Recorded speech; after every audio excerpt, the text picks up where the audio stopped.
première chose qui m'a vraiment surprise, c'est que... Parce que pendant tous ces traitements, on m'a traité là où j'avais mal.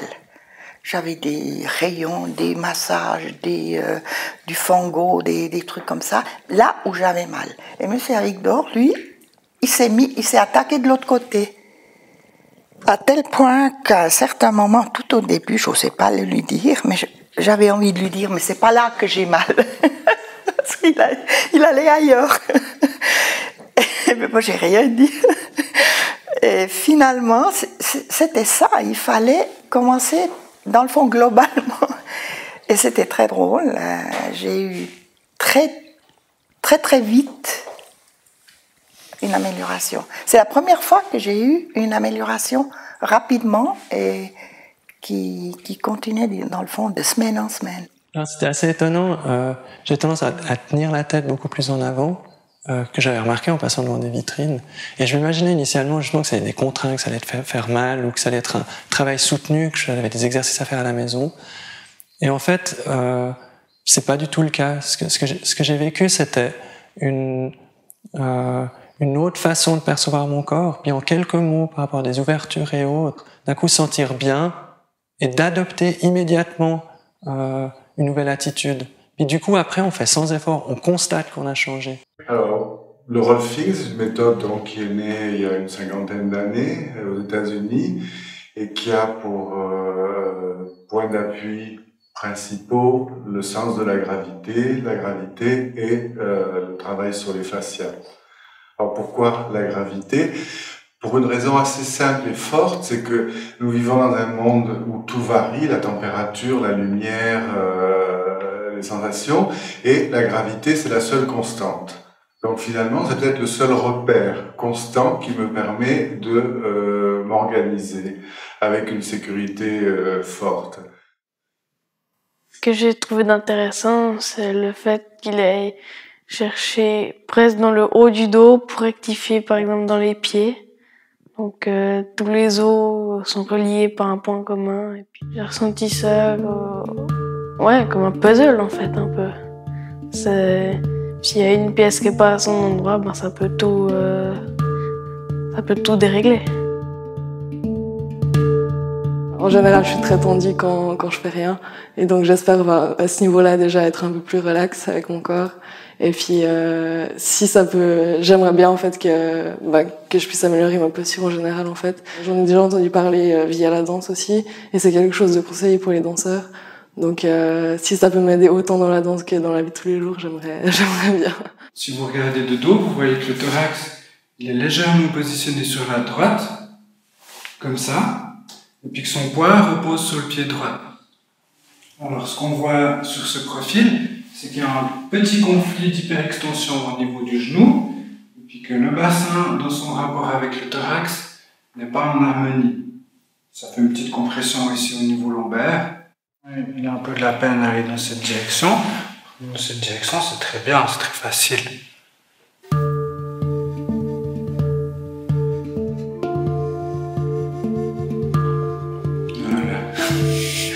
Ça, tu vois, maintenant elle a compris. Ça va prendre du temps parce qu'aujourd'hui on a pu voir un aspect de la manière dont vous êtes organisé, et puis la prochaine fois on va regarder comment est-ce qu'on peut intégrer ça par rapport à votre appui dans le sol par exemple. Comment est-ce que vos pieds ils peuvent aussi réagir à ce qu'on a fait aujourd'hui. Et puis on verra comment vous avez évolué. Est-ce que tout d'un coup, dans 2 semaines, vous me dites « Ah, mais je suis comme avant ». Alors si c'est le cas, ça sera intéressant parce que ça voudrait dire que chez vous, les pieds sont le moteur d'une certaine organisation. Donc il y en a beaucoup des indications. Alors il y a beaucoup d'indications généralistes qui sont de redonner la fonction et l'organisation gravitaire et surtout sur les gestes qu'on répète le plus, c'est-à-dire la respiration, la marche. Donc, il faut penser que quand on marche, une personne ordinaire, pas quelqu'un qui ferait beaucoup de sport ou autre, mais une personne ordinaire, elle soulève, je crois, 50 000 kilos par jour, simplement avec le poids des jambes multiplié par le nombre de pas qu'on fait dans la journée. Donc, la manière dont on soulève ces 50 000 kilos va avoir un impact incommensurable sur l'ensemble de mon organisation. Donc du coup, le rolfing travaille sur deux niveaux. Il travaille sur la gravité à travers le remodelage des fascias, mais il travaille sur la gravité sur l'éducation. C'est-à-dire que l'organisation gravitaire, elle est principalement faite par les petites cellules réceptives que nous avons sous les pieds, qui sont sensibles à la pression et qui me permettent de savoir si je suis en train de tomber en avant ou en arrière. L'oreille interne, qui comporte un ensemble comme de petits fils à plomb, c'est une métaphore, et puis le regard, qui me permet de saisir les verticales externes.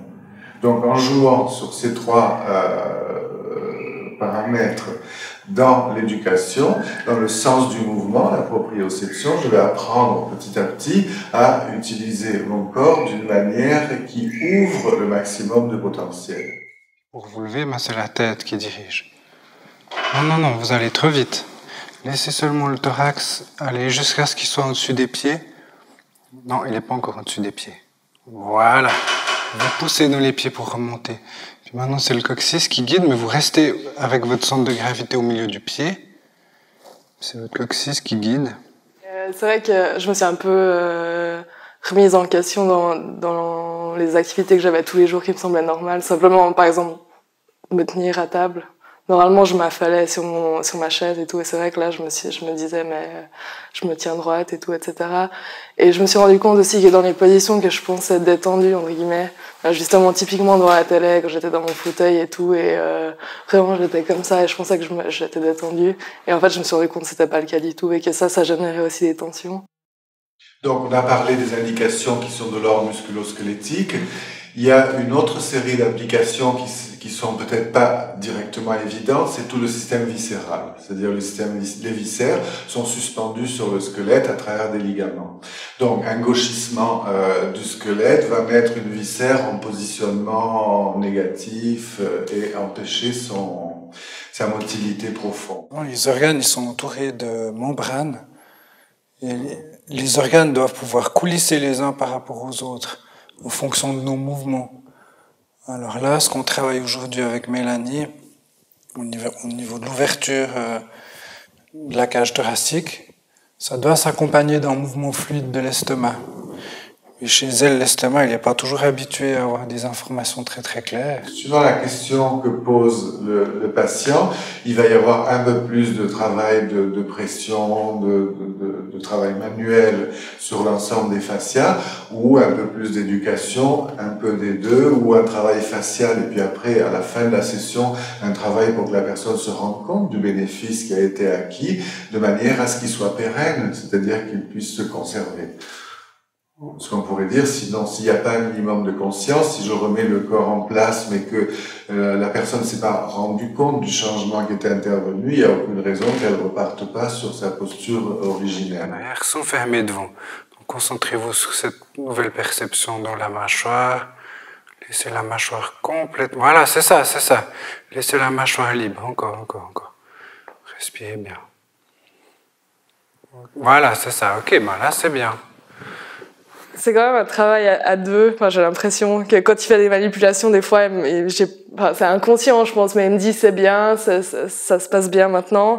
Et je le sens dans mon corps qu'il y a quelque chose qui a changé. Je sais pas si c'est grâce à moi ou si c'est vraiment que les manipulations qui font ça, mais j'ai l'impression que c'est un peu donnant en fait. Et je pense aussi ça m'a permis de me recentrer un peu sur moi, sur ce que je ressentais, parce que c'est vrai que d'habitude quand je fais des mouvements ou des actions, je pense pas du tout à comment je les fais, etc.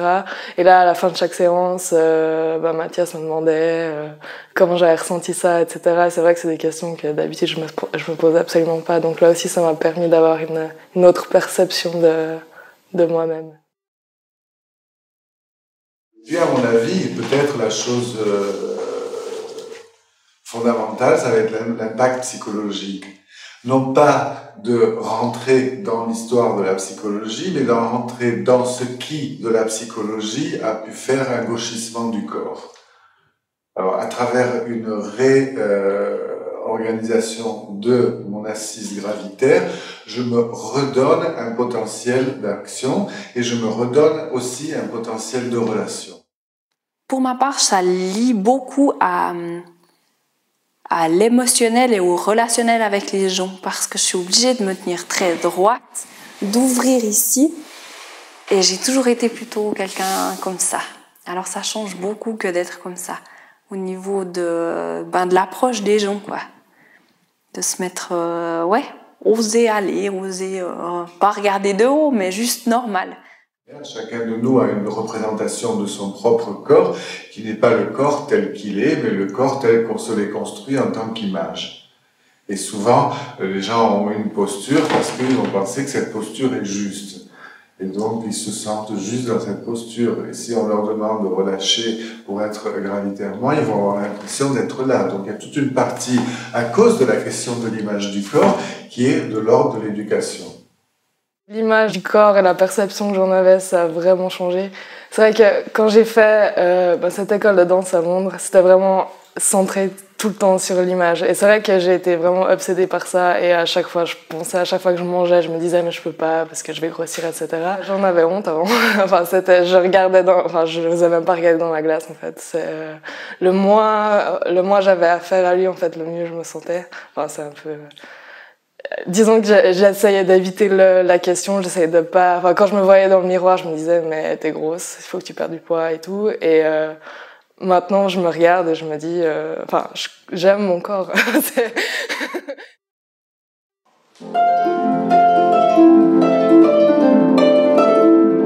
Moi, j'ai des problèmes dans le haut du corps. Et c'est lié certainement à la posture de la harpe, qui est complètement asymétrique. Et c'est aussi un instrument qui est très lourd, donc on a un appui sur l'épaule droite qui fait que certainement on se tord. Et en fait, ces derniers temps, ces douleurs-là sont quand même vraiment amplifiées. Et après ces douleurs, ça me déclenche aussi des migraines ophtalmiques. Alors, un des bienfaits du rolfing pour les musiciens, quand ils font leur séance de rolfing, c'est déjà de faciliter leur posture par rapport à leur instrument, ou en général leur posture gravitaire, mais ensuite c'est de travailler avec eux quand ils sont à leur instrument.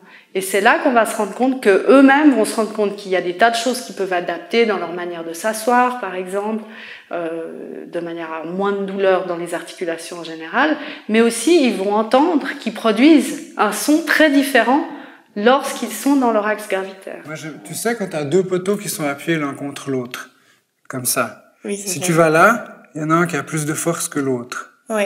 Alors moi, j'aimerais que tu cherches un équilibre entre une orientation dans l'espace où toi, ton vecteur d'organisation, cette fois, il va se passer là, c'est central, t'as ton épaule droite. Pourquoi? Vous allez me dire, mais pourquoi cette indication sur la gravité? Tout simplement parce que quand je bouge, c'est-à-dire quand je respire, quand je suis en train de vous parler maintenant, il y a un pré-mouvement. C'est-à-dire qu'avant que je vous parle ou avant que je lève le bras, il y a un pré-mouvement qui est celui de l'organisation gravitaire. Donc du coup, en travaillant sur l'avant du mouvement mécanique, je touche au plus profond ce qui est le premier temps de l'organisation d'un mouvement.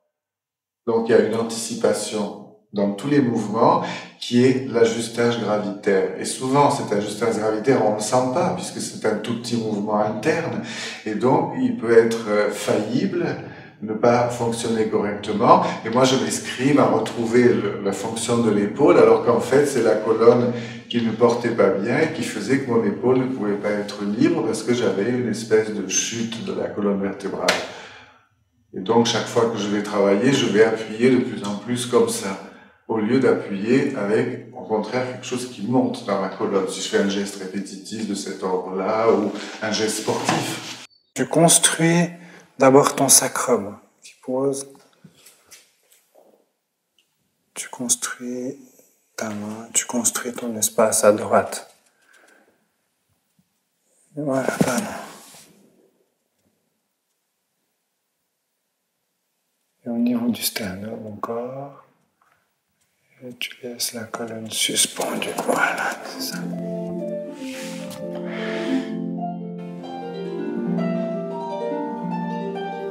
C'est vrai qu'aujourd'hui, c'était assez différent des autres séances de rolling parce que je suis venue aussi avec mon instrument, en fait. Et en fait, c'est très différent de ce que je pensais. Je pensais, moi, qu'il fallait plutôt avoir une position très stable et limite bloquée. Et en fait, c'est tout dans un mouvement fluide et d'ouverture et de sensation aussi sur tout ce qu'il y a autour, en fait, en dehors de l'instrument. Et c'est très intéressant parce que je pense qu'on se focalise beaucoup sur les doigts, sur la technique. Et finalement, en discutant avec Mathias, on réalise que ces soucis, c'est pas des problèmes, c'est aussi une thérapie. Pour moi, en fait, ça me permet vraiment de faire travailler mon corps, mais en douceur et en fluidité, en fait.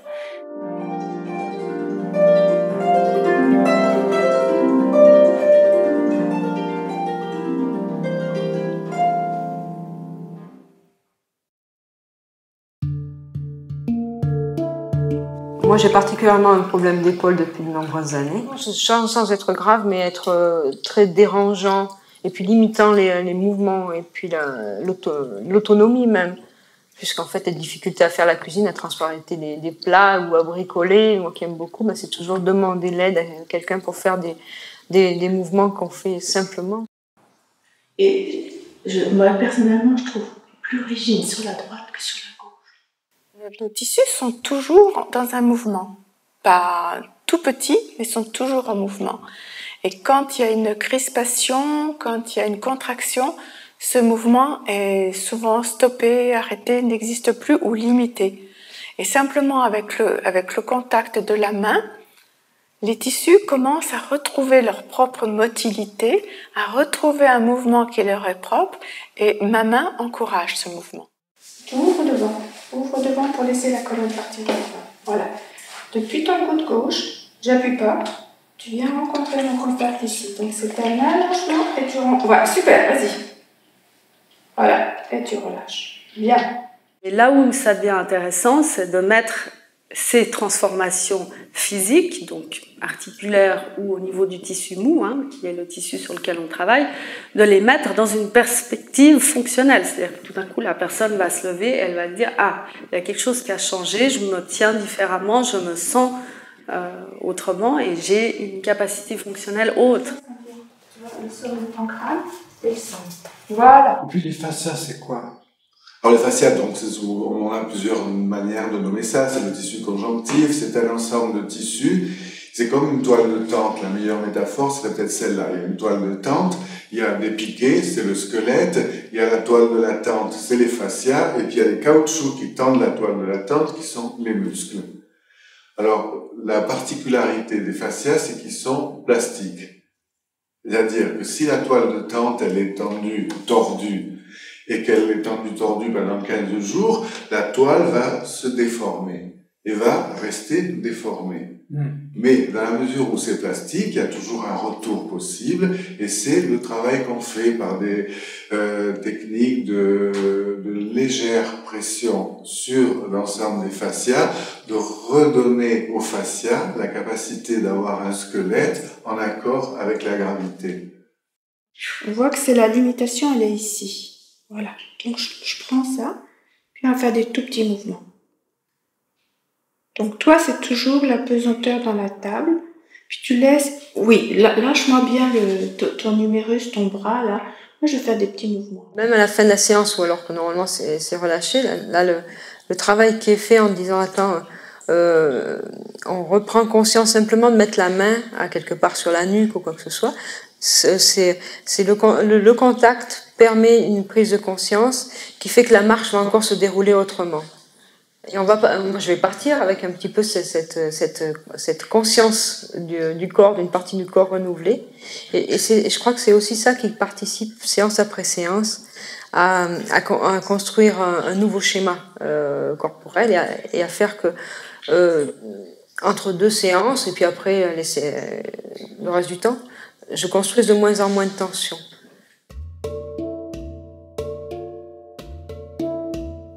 Plus les jours avancent, plus j'ai des douleurs. Là, j'ai, je sais pas, comme dans des nerfs ça c'est tout nouveau, ça va être de 2-3 jours. Des nerfs qui descendent là, dans les cuisses. Tout d'un coup, ça se tend, ça bloque. Ça fait vachement mal. C'est difficile parce que non seulement il y a le bébé, mais en plus il y a une fermeture posturale, une compensation du fait que le thorax est là. Elle compense en fermant devant pour pas tomber. Alors que si on l'amenait un petit peu plus en avant, eh ben elle pourrait être plus ouverte. Faire plus d'air. Là, ça fait un peu, quand j'expire, ça fait un peu comme ça, là. Comme ça. Un peu, ça descend, là. Ça descend. Ouais, en contractant un peu, j'ai l'impression. Alors, bien sûr, alors, la respiration, c'est quelque chose qui est, bon, tout le monde conçoit à quel point la respiration est centrale. Elle est centrale au niveau de l'échange gazeux, elle est centrale au niveau de la motilité qu'elle entraîne, elle est centrale au niveau chimique de l'oxygénation. Et donc, effectivement, si vous voulez, par rapport à quelque chose qui serait de l'ordre d'un état dépressif ou quelque chose qui serait là, je veux dire, j'ai une compression des organes à ce niveau-là et je n'ai pas un étayage suffisamment qui me permet de respirer avec une aisance maximale. Vous allez là-bas, avec votre thorax.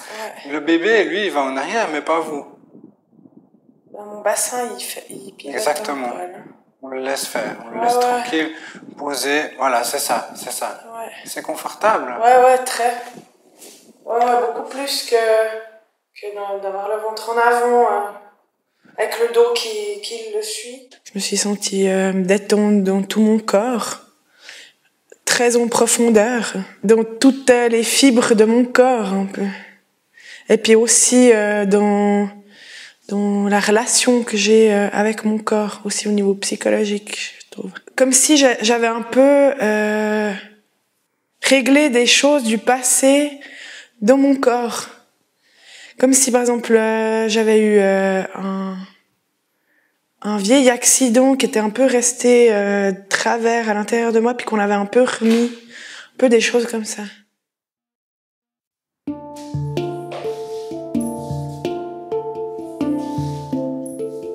Quels sont les buts que vous vous fixez? Moi, le but, c'est d'arriver à être plus indépendante que si quand je tombe ou comme ça, et puis de pouvoir mieux marcher, et puis de plus avoir toujours cette douleur dans le dos quand je suis fatiguée. Le mot réhabilitation n'est pas le mot idéal puisque le corps a changé entre le corps d'avant et le corps après l'accident. Il y a eu des modifications, il y a eu des blessures peut-être, il y a eu des impacts et qu'on n'a pas le même corps. Et souvent, dans la réhabilitation, c'était l'idée de reproduire le même corps qu'avant. Alors que là, non, on va toujours se reposer la question. Ici et maintenant, aujourd'hui, avec ce corps tel qu'il est, avec ses amputations chirurgicales ou autres, quelle est la meilleure assise gravitaire pour retrouver un potentiel de mouvement? Vous en glissez le pied sur la table. Ah, c'est bien ça. Montez le plus haut possible. Ok, puis pour descendre, vous étirez le talon. Non, pas ici, que le talon. C'est vrai qu'avant, en marchant, j'étais quand même vraiment courbée en avant. Et là, maintenant, je me sens plus droite. J'arrive même à être assise sur un banc qui n'a pas de dossier. Bon, je vous dirais pas pendant des heures, mais avant, c'était pas possible, parce que moi, je me trouvais sur un banc où il n'y avait pas de dossier, et ça tenait pas. Tandis que maintenant, je me rends compte, j'ai testé ça dimanche, et j'étais au moins presque 3/4 d'heure assise comme ça, sans être appuyée. Alors je me dis, c'est quand même un progrès, c'est quand même la preuve que la musculature du dos est renforcée. Du coup, ça vous encourage? Du coup, ça m'encourage.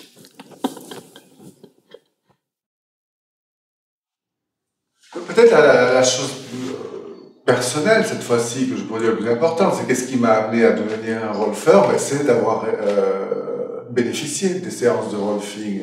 Et j'étais déjà dans l'expertise de la réhabilitation, dans un ensemble donc de techniques de cet ordre à cette époque-là, mais quelque chose n'était pas intégré en moi. Donc c'était difficile d'être celui qui travaille sur les autres sans avoir à l'intérieur de soi une intégration de ça. Donc ce que m'a amené le rolfing, en gros, c'est un rassemblement de me sentir rassemblé, en ce sens que quand je bouge et autres, cette constante gravitaire que je peux saisir dans mon propre corps m'a permis d'augmenter ma capacité motrice.